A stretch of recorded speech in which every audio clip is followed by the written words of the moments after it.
स्वागत है दोस्तों आपका फिर से एक बार ज्ञान गंगा चैनल पर। आप सब कैसे हैं? मैं पूरी उम्मीद कर रहा हूँ कि आप सब लोग बहुत बढ़िया हैं और मन लगा के स्टडी कर रहे होंगे, है ना, पढ़ाई कर रहे होंगे। तो दोस्तों ऐसे ही मन लगा के पढ़ते रहिए, आगे बढ़ते रहिए, निश्चित रूप से कामयाबी आपके पीछे जाएगी दोस्तों। ठीक है, आप एज ए स्टूडेंट आपका जो उद्देश्य ये होना चाहिए कि मुझे ज्यादा से ज्यादा नॉलेज इकट्ठी करनी है। अभी आप स्टूडेंट हैं तो आप नौकरी के पीछे मत जाइए, इधर उधर मत भागिए। आप सिर्फ 2-3 साल मेहनत करके नॉलेज लीजिए, नौकरी आपके पीछे जाएगी। अगर आप नौकरी के पीछे, जॉब के पीछे गए तो फिर क्या बोलते हैं, पीछे पीछे होंगे, जॉब आगे आगे होगी। लेकिन एक बार जब आपके पास बहुत सारी नॉलेज आ जाएगी ना, तो नौकरी आपके पीछे भागेगी, आप आगे आगे जाएंगे। आप कहेंगे मुझे नहीं करना ये नौकरी, मैं तो और इससे ऊपर वाली नौकरी करने के लिए मेहनत करूंगा। नौकरी आपके पीछे पीछे आएगी। ठीक है ना दोस्तों? तो कामयाबी का मूल मंत्र ये है कि भाई अपना कर्तव्य करते रहो, अपना कर्म करते रहो। ठीक है, बाकी जो रिजल्ट होगा देखी जाएगी। और कभी भी ऐसा नहीं हुआ है दोस्तों जिसने मेहनत की उसे कामयाबी ना मिली हो, ऐसा कहीं भी नहीं है। ठीक है ना? हाँ, हो सकता है अगर आपने 5 घंटे की मेहनत की है तो 5 घंटे के अनुरूप आपको कामयाबी मिलेगी। आपने 10 घंटे मेहनत की है तो 10 घंटे के हिसाब से मिलेगी। मैंने जितनी मेहनत की मुझे उस हिसाब से कामयाबी मिली दोस्तों। तो ठीक है दोस्तों, तो आप इसी तरह से मेहनत करते रहिए दोस्तों। दूसरा, मेरे चैनल को जितना ज्यादा शेयर कर सकते हो दोस्तों, मेरे चैनल को शेयर कीजिए। बेल बटन आइकन है, उसके ऊपर प्रेस कीजिए, ज्यादा से ज्यादा लोगों को शेयर कीजिए, ज्यादा से ज्यादा लोगों को सब्सक्राइब करवाइए। आप बोलिए कि विजय सर हैं, वो फ्री ऑफ कॉस्ट पढ़ाते हैं दोस्तों। ठीक है ना? मैंने आप लोगों को पढ़ाने के लिए, उन गरीब छात्रों को जिनके पास पैसे नहीं होते कोचिंग्स के लिए, मैंने उनको पढ़ाने के लिए, मैं खुद भी पढ़ रहा हूँ। ठीक है ना? बहुत सारी चीजें ऐसी होती हैं दोस्तों, पॉलिटिकल साइंस के ऊपर कम से कम नहीं भी तो 2 दर्जन किताबें हैं। तो बहुत सारे कॉन्सेप्ट्स होते हैं, बहुत सारी चीजें होती हैं जो हमें नहीं पता होता है। तो उनको पढ़ने के लिए या तो बुक्स खरीदनी पड़ती है पूरी की पूरी, या फिर क्या बोलते हैं, किसी एजुकेटर के पास जाना पड़ता है। तो मैं उस चीज में बिल्कुल नहीं हिचकता हूँ।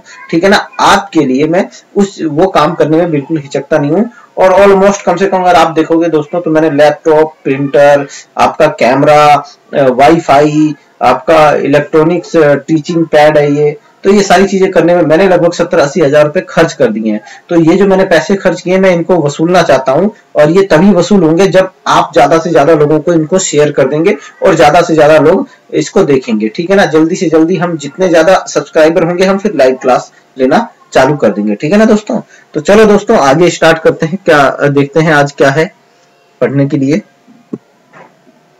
तो दोस्तों आज है प्लेटो का शिक्षा साम्यवाद, है ना? क्या है? शिक्षा से संबंधित है ना? तो हमने लास्ट क्लास में क्या पढ़ा था दोस्तों? हमने लास्ट क्लास में प्लेटो का पढ़ा था, आपका प्लेटो का साम्यवाद से संबंधित हमने विचार पढ़े थे। ठीक है ना दोस्तों? स्त्री साम्यवाद और आपका संपत्ति साम्यवाद, और फिर हमने आधुनिक साम्यवाद से उसकी तुलना भी करके देखी थी। ठीक है, तो ये चीज हमने लास्ट क्लास के अंदर में आपका हमने सीखा था। आज हम पढ़ेंगे प्लेटो की शिक्षा संबंधी विचार। ठीक है ना? क्योंकि दार्शनिक शासक बनने के लिए प्लेटो की शिक्षा पद्धति के अनुसार अगर कोई पढ़ेगा तो ही वो दार्शनिक शासक बन सकता है, अन्यथा नहीं बन सकता। ठीक है ना? तो पहले प्लेटो की शिक्षा संबंधित जो उसकी विशेषताएं है ना प्लेटो की पहले उसकी चर्चा कर लेते हैं। ठीक है ना? क्या कर लेते हैं, उसकी चर्चा हम कर लेते हैं। तो क्या है कि भाई प्लेटो के आदर्श शासक प्लेटो के आदर्श राज्य का आधार स्तंभ क्या है? शिक्षा है दोस्तों। क्या है? आधार स्तंभ क्या है दोस्तों? शिक्षा है। ठीक है ना? क्या है? आधार स्तंभ क्या है? शिक्षा है दोस्तों। ठीक है ना? क्या है? शिक्षा है। अच्छा, प्लेटो के राज्य का आधार क्या है दोस्तों? है ना? तो प्लेटो के राज्य का, प्लेटो के आदर्श राज्य का, मैंने आपको शुरू में ही बता दिया था, आदर्श राज्य का आधार क्या है? आधार तो है दोस्तों, क्या है? आधार है न्याय व्यवस्था। क्या है? न्याय व्यवस्था। ठीक है ना? और स्तंभ क्या है? आधार स्तंभ क्या है दोस्तों? ठीक है, आधार स्तंभ क्या है? वो है दोस्तों आपका एक तो शिक्षा है और शिक्षा और साम्यवाद, ठीक है ना, क्या है, शिक्षा और साम्यवाद, ठीक है ना, साम्यवाद है, ठीक है ना। तो आप याद रखिएगा, यहाँ से क्वेश्चन बन सकता है, ठीक है ना दोस्तों। तो ये बात याद रखिएगा कि प्लेटो के आदर्श राज्य का आधारशिला जो है वो क्या है, वो है आपका न्याय व्यवस्था, और आधार स्तंभ है इसके दो, एक तो आपका साम्यवाद है और दूसरा है आपका शिक्षा पद्धति या शिक्षा व्यवस्था, ठीक है ना। अब क्या कहता है कि शिक्षा मानसिक विकारों व बुराइयों का अंत करता है। तो वाकई में बिल्कुल, अगर आपके अंदर कोई मानसिक बुराई है, ठीक है ना, हमारे प्राचीन भारत में बहुत सारी बुराइयां थी दोस्तों, औरतों को, लड़कियों को पैदा होते ही मार दिया जाता था, ठीक है ना, या कोई किसी घर में कोई बच्चा पैदा होता था, उस समय बारिश हो गई, बिजली कड़क गई तो उसको अपशकुन माना जाता था, बिल्ली रास्ता काट जाती थी तो लोग यात्रा करने से ही मना कर देते थे। तो ये सब क्या है, मानसिक बुराइयां हैं, मानसिक विकार है, ठीक है ना। हमारी जो जाति व्यवस्था थी, ठीक है ना, वो आपका क्या थी, वो एक प्रकार से मानसिक विकार भी था। वैसे वो तो थी तो सामाजिक, लेकिन ठीक है, मन के अंदर हमारे हमने एक मानसिक धारणा बना ली थी, ठीक है ना। तो उन सब बुराइयों का कैसे निदान हो सकता है, शिक्षा से ही हो सकता है। बहुत अच्छी बात प्लेटो महोदय ने यहाँ पे बहुत अच्छी बात कही है कि भाई शिक्षा जो है क्या हुआ, आपका मानसिक विकार व मानसिक बुराइयों का अंत करता है, ठीक है ना। शिक्षा मानसिक रोगों का मानसिक इलाज है, बिल्कुल सही भाई। शिक्षा जो होता है एक शिक्षा मानसिक रूप से होती है, मानसिक रूप से होती है, और इसका क्या बोलते हैं, आपका मानसिक रोगों का शिक्षा के माध्यम से मानसिक इलाज किया जा सकता है, ठीक है ना। प्लेटो की शिक्षा व्यवस्था एथेंस और स्पार्टा पे आधारित थी, बिल्कुल सही बात कही है भाई इसने जो अपनी शिक्षा व्यवस्था है एथेंस और स्पार्टा से ली थी, ठीक है ना। अब क्या होता है कि एथेंस में शारीरिक शिक्षा दी जाती थी, क्या दी जाती थी, शारीरिक शिक्षा दी जाती थी, और स्पार्टा में क्या दी जाती थी, मानसिक शिक्षा दी जाती थी। तो दोस्तों यहाँ से दो क्वेश्चन बन रहे हैं कि भाई प्लेटो ने की शिक्षा व्यवस्था निम्नलिखित में से किस पे आधारित है। एक तरफ ए होगा एथेंस, बी होगा स्पार्टा, सी होगा एथेंस और स्पार्टा दोनों, और डी होगा इनमें से कोई नहीं। तो आपको सी पे टिक लगा देना है, एथेंस और स्पार्टा से प्लेटो की शिक्षा व्यवस्था प्रभावित थी। या ये पूछ लिया जाए कि प्लेटो के टाइम में एथेंस में कौन सी शिक्षा व्यवस्था थी, शारीरिक शिक्षा थी, मानसिक शिक्षा थी, या फिर दोनों थी, या फिर इनमें से कोई नहीं थी, तो आपको शारीरिक शिक्षा पे टिक लगाना है। देखो इनमें से ही क्वेश्चन दोस्तों, इनमें से क्वेश्चन बनते हैं, तो आपको क्या करना है, बस थोड़ा सा ध्यान रखना है इन सब चीजों का, ठीक है ना। उसके बाद प्लेटो की जो शिक्षा व्यवस्था है सैद्धांतिक और व्यवहारिक दोनों है दोस्तों, ठीक है ना। तो जब हम आगे पढ़ेंगे इसमें कुछ सिद्धांत हैं, उनके अनुसार प्लेटो की शिक्षा व्यवस्था चलती है। प्लेटो की शिक्षा व्यवस्था 50 वर्ष तक चलती है दोस्तों, ये बहुत इंपॉर्टेंट बात है दोस्तों। प्लेटो की शिक्षा व्यवस्था स्त्री और पुरुष दोनों के लिए दोस्तों, यहाँ ये इंपॉर्टेंट क्वेश्चन बनता है दोस्तों, यहाँ से क्वेश्चन आया भी है, ठीक है, मुझे याद नहीं कहाँ आया है, लेकिन हाँ यहाँ से क्वेश्चन बनता है, क्योंकि हमें ऐसा लगेगा कि हाँ भाई उस समय स्त्रियों को महत्व नहीं दिया जाता था, लेकिन नहीं, इसने स्त्रियों को भी महत्व दिया है, स्त्रियों के लिए भी शिक्षा की व्यवस्था करता है। क्वेश्चन आ जाएगा कि निम्नलिखित में कौन सा विचारक स्त्रियों के लिए शिक्षा की व्यवस्था करता है। सुकरात, प्लेटो, अरस्तु और मैकियावेली लिखा हुआ आ सकता है, तो आपको प्लेटो पे टिक मार्क करना है, अरस्तु नहीं करता है, ठीक है ना। प्लेटो की शिक्षा व्यवस्था सिर्फ अभिभावक वर्ग के लिए, दोस्तों वर्ग नहीं है, ये वर्ग है, क्या है दोस्तों, ये वर्ग है, ठीक है ना। ये बात याद रखना कि अभिभावक वर्ग के लिए, ये उत्पादक वर्ग के लिए नहीं है, उनका कोई इसमें काम नहीं है, ये तो सिर्फ अभिभावक वर्ग के लिए, ठीक है ना। प्लेटो की मतलब सैनिक और आपका शासक वर्ग के लिए, ठीक है ना।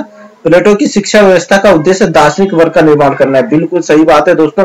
आ सकता है कि प्लेटो की शिक्षा व्यवस्था का उद्देश्य क्या है, क्या बोलते हैं, शासन व्यवस्था चलाना, और क्या बोलते हैं सामाजिक बुराइयों को खत्म करना, या दार्शनिक वर्ग का निर्माण करना। तो आप किस पे लगाओगे, दार्शनिक वर्ग का निर्माण करना प्लेटो की शिक्षा व्यवस्था का क्या है दोस्तों, उद्देश्य है, ठीक है ना। अब थोड़ा सा हम इसमें डायग्राम के हिसाब से के माध्यम से हम समझने की कोशिश करेंगे कि भाई क्या है शिक्षा योजना, क्या है भाई प्लेटो की शिक्षा योजना। राइटिंग खराब है, थोड़ा सा कोऑपरेट करना, ठीक है ना दोस्तों, है ना। इस पे लिखना इतना आसान नहीं होता है। शिक्षा योजना दोस्तों, ठीक है, क्या है शिक्षा योजना, ठीक है, शिक्षा योजना दोस्तों, शिक्षा योजना क्या है, ठीक है ना। तो भाई दो तरह की शिक्षा, एक तो इसकी आपकी सैद्धांतिक शिक्षा होती है, क्या होता है सैद्धांतिक शिक्षा की बात, ठीक है ना, सैद्धांतिक, ठीक है ना।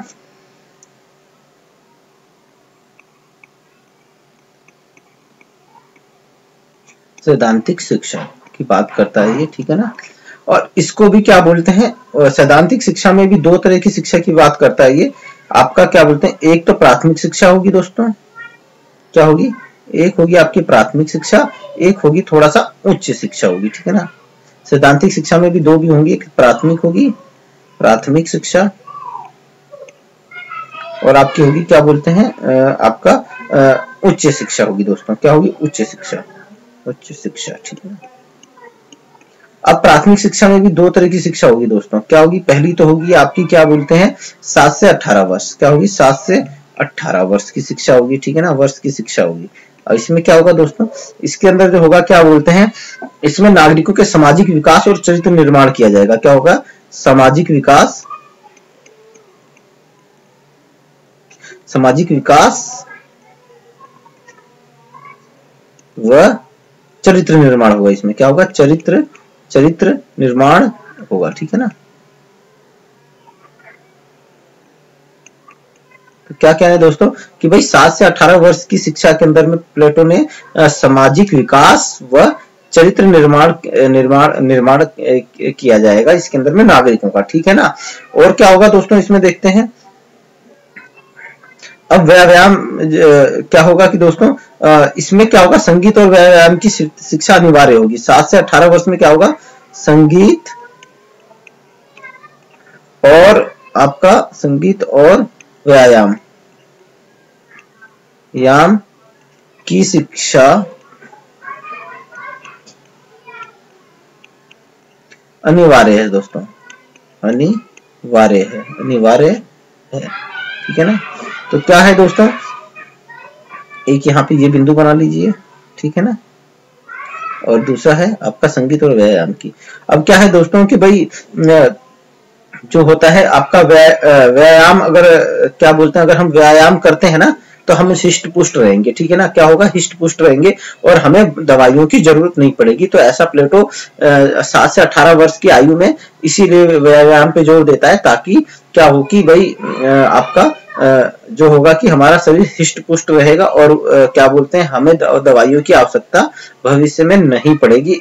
इस वजह से वो व्यायाम को महत्व देता है और संगीत को महत्व देता है। भाई संगीत से क्या होगा कि भाई संगीत से जो होगा कि भाई संगीत जो होता है क्या बोलते हैं संगीत से क्या होगा कि भाई हम लोगों का मनोरंजन वगैरह ठीक होगा और हमें क्या होगा कि भाई लड़ाई झगड़े या इन सब चीजों से हमें संगीत दूर रखेगा, ठीक है ना।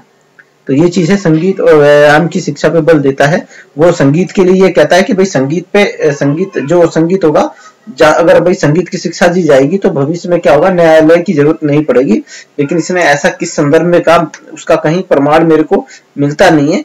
तो यह है कि भाई आप इतना याद रखें कि 7 से 18 वर्ष की आयु में क्या बोलते हैं संगीत और व्यायाम की शिक्षा दी जाती है, ठीक है ना। क्या? संगीत और व्यायाम की शिक्षा। संगीत से दोस्तों ये होता है कि भाई मानसिक विकास थोड़ा अच्छा होता है, मनोरंजन हो जाता है, आपका एंटरटेनमेंट अच्छा हो जाता है, ये चीज होती है, बेसिकली होता तो ये है, ठीक है ना। उसके बाद क्या बोलते हैं आपका 18 से 20 वर्ष की शिक्षा होती है, ठीक है ना। क्या होती है? 18 से उच्च शिक्षा, फिर आती है प्राथमिक शिक्षा में एक तो होगी आपका 7 से 18 वर्ष की, फिर दूसरी आती है आपकी क्या बोलते हैं आपका 18 से 20 वर्ष की शिक्षा। क्या होता है? 18 से 20 वर्ष की शिक्षा, 18 से 20 वर्ष, ठीक है ना, 20 वर्ष की शिक्षा, ठीक है ना। इसमें क्या होता है दोस्तों, इस 18 वर्ष में सैनिक शिक्षा दी जाती है। क्या दी जाती है? सैनिक शिक्षा दी जाती है। 18 से 20 वर्ष में सैनिक शिक्षा दी जाती है, सैनिक शिक्षा, ठीक है ना। उसके बाद इस शिक्षा में के बाद ना एग्जाम होगा दोस्तों, एक ना एग्जाम होगा। क्या होगा? एग्जाम होगा, है ना, जैसे आप लोगों का एग्जाम होता है ना, वो एग्जाम होगा। अगर इस एग्जाम में जो लोग पास हो जाएगा ना, वो उच्च शिक्षा के लिए चला जाएगा। कहाँ चला जाएगा दोस्तों? वो फिर एग्जाम पास करने के बाद, ठीक है ना, वो यहाँ चला जाएगा, उच्च शिक्षा में चला जाएगा दोस्तों, ठीक है ना, यहाँ चला जाएगा, ठीक है ना। जो पास होगा, जो फेल होगा वो उत्पादन के कार्य में लग जाएगा, जो पास होगा उच्च शिक्षा के लिए चला जाएगा, ठीक है ना। उच्च शिक्षा में जो है 20 से 30 वर्ष की शिक्षा का प्रावधान है। क्या है? 20 से 30 वर्ष की शिक्षा का प्रावधान है। और इसमें क्या सिखाया जाएगा दोस्तों? मनोविज्ञान, ठीक है, अंकगणित का ज्ञान दिया जाएगा,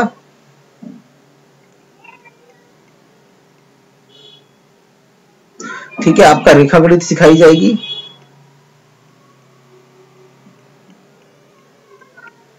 दर्शन के बारे में बताया जाएगा,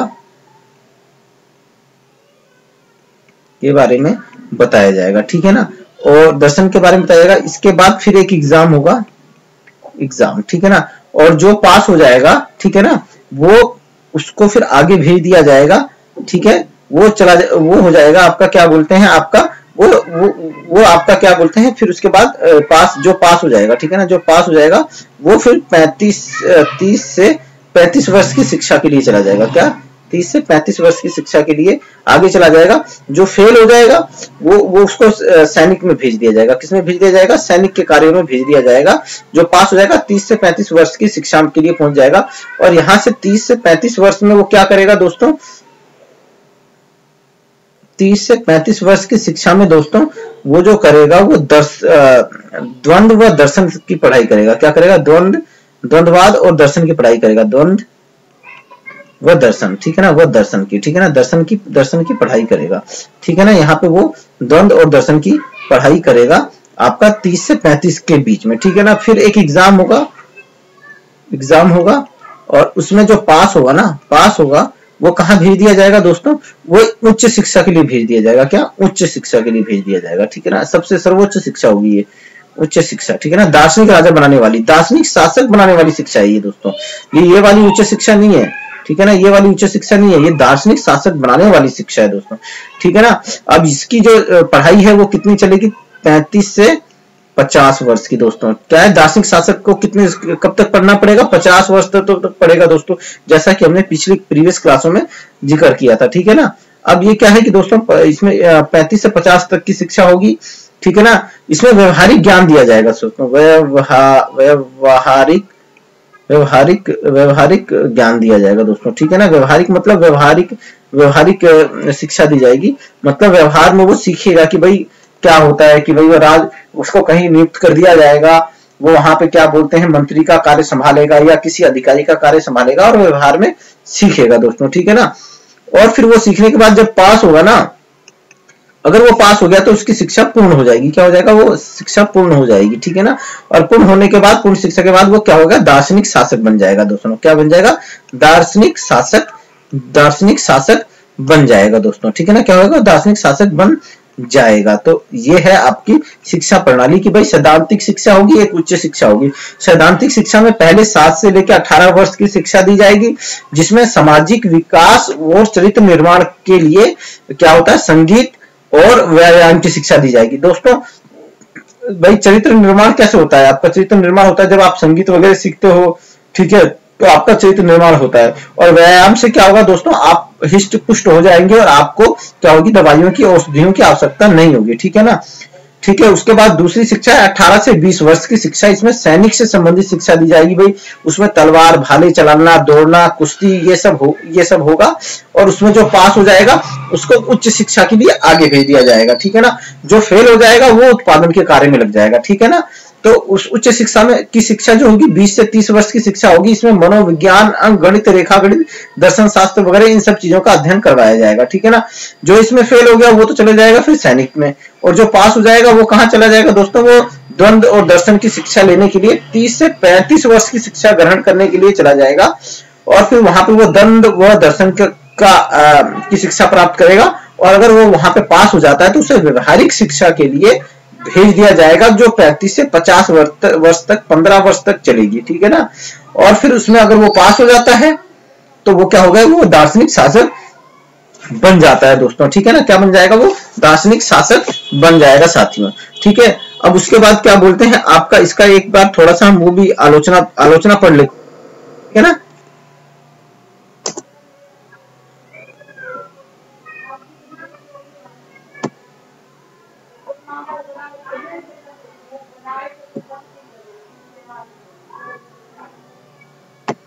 इसकी आलोचना भी दोस्तों पढ़ना बहुत जरूरी है। अगर आलोचना नहीं पढ़ेंगे तो फिर गड़बड़ हो जाएगा, क्वेश्चन तो कहीं से भी आ सकता है ना। तो वही चीज है दोस्तों, इसकी पढ़ेंगे हम। आलोचना क्या है भाई? आलोचना क्या है दोस्तों? भाई इसकी जो शिक्षा पद्धति है ना, इसकी शिक्षा पद्धति में आप देखोगे तो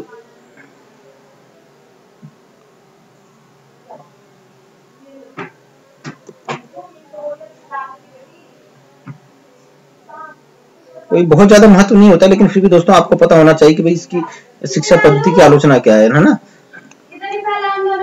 प्लेटो की शिक्षा पद्धति की अंशु, ये क्या बदतमीजी है? बिल्लू खाना खाएगा, सुबह से नहीं खा, मैं क्लास ले रहा हूँ, जाओ। की आलोचना क्या है? प्लेटो की शिक्षा पद्धति की आलोचना है, ठीक है ना दोस्तों। तो ये भी हमें पता होना चाहिए। अब देखो दोस्तों, सबसे पहली तो आलोचना ये हो जाती है कि भाई इसकी शिक्षा पद्धति बहुत लंबी है। क्या है? लंबी शिक्षा पद्धति है, ठीक है ना, लंबी शिक्षा पद्धति है, ठीक है ना, शिक्षा पद्धति है। तो अब भाई इतनी लंबी शिक्षा पद्धति होगी, 50 वर्ष तक कौन पढ़ाई करेगा, कौन पढ़ेगा? आधी से ज्यादा जिंदगी तो पढ़ाई में ही निकल जाएगी। तो इस वजह से इसकी की जाती है, क्या बोलते हैं, आलोचना। दूसरी है कि भाई क्या बोलते हैं, इसकी शिक्षा पद्धति में क्या बोलते हैं, आपका बहुत सारे विषयों को महत्व नहीं दिया गया है, ठीक है ना। बहुत सारे विषयों को क्या नहीं दिया गया, महत्व नहीं दिया गया, जिसमें आपका नीति शास्त्र, राजनीतिक शास्त्र और आपका क्या बोलते हैं, अर्थशास्त्र जैसे विषय गायब हैं, ठीक है ना। राजनीतिक शास्त्र, राजनीतिक शास्त्र हो गया आपका, अर्थशास्त्र हो गया, अर्थशास्त्र हो गया आपका, भौतिक शास्त्र हो गया, ठीक है ना, भौतिक शास्त्र आदि का क्या है, अभाव है दोस्तों। क्या है? आदि का अभाव है, ठीक है ना। ऐसा नहीं होना चाहिए ना भाई, सभी विषयों का अपना अलग अलग महत्व होता है, ठीक है ना, ठीक है ना। क्या होता है? सभी विषयों का अपना अलग अलग महत्व होता है। ये एक खर्चीली व्यवस्था है। क्या है? खर्चीली, खर्चीली है भाई। इसमें बहुत, अगर 50 वर्ष तक आप किसी को पढ़ाओगे तो सोचो कितना खर्चा आएगा और कितना प्रेशर पड़ेगा राज्य के ऊपर का, इतना पैसा कहां से आएगा, ठीक है ना। तो इसीलिए ये व्यवस्था बहुत खर्चीली है, ठीक है ना, ठीक है ना दोस्तों। और क्या बोलते हैं इसमें, क्या बोलते हैं, ये सिर्फ किसके लिए है, आपका दार्शनिक, आपका उनके लिए है, किनके लिए है, आपका ये शिक्षा व्यवस्था सिर्फ और सिर्फ किसके लिए है, आपका जो क्या बोलते हैं, आपका अभिभावक वर्ग के लिए है, अभिभावक वर्ग के लिए, ठीक है ना। कि मतलब इसके अंदर क्या बोलते हैं, इस शिक्षा व्यवस्था के अंदर में आपका ये आपका जो है आपका जो उत्पादक वर्ग है उसके लिए नहीं है ये। तो इस वजह से इसकी इस आधार पर भी आलोचना की जाती है कि भाई शिक्षा तो सबके लिए। हमारा जो आर्टिकल है शिक्षा से संबंधित 21A वो क्या कहता है कि भाई अनिवार्य शिक्षा की व्यवस्था करता है, ठीक है ना, अधिकार है हमें शिक्षा का।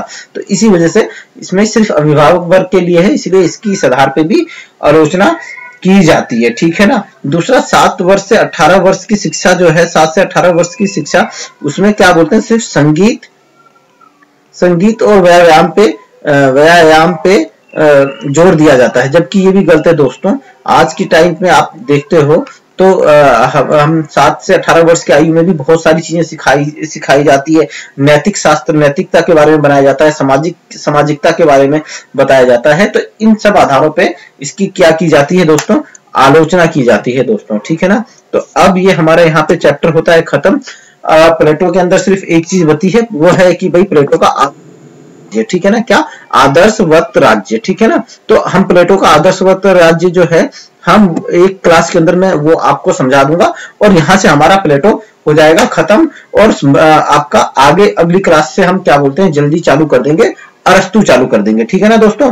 तो आप मेरे चैनल को लाइक कीजिए, शेयर कीजिए, ज्यादा से ज्यादा लोगों के पास पहुंचाइए ताकि मैं मोटिवेट होके आपके लिए अच्छे वीडियो बनाता रहूं, ठीक है ना। आपको पास करवाना, आपको अच्छे नंबर दिलवाना, ये मेरी जिम्मेदारी है, आपकी जिम्मेदारी है। आप इसे शेयर कीजिए, लाइक कीजिए और ज्यादा से ज्यादा लोगों को सब्सक्राइब करवाइए, ठीक है ना। तो जय हिंद।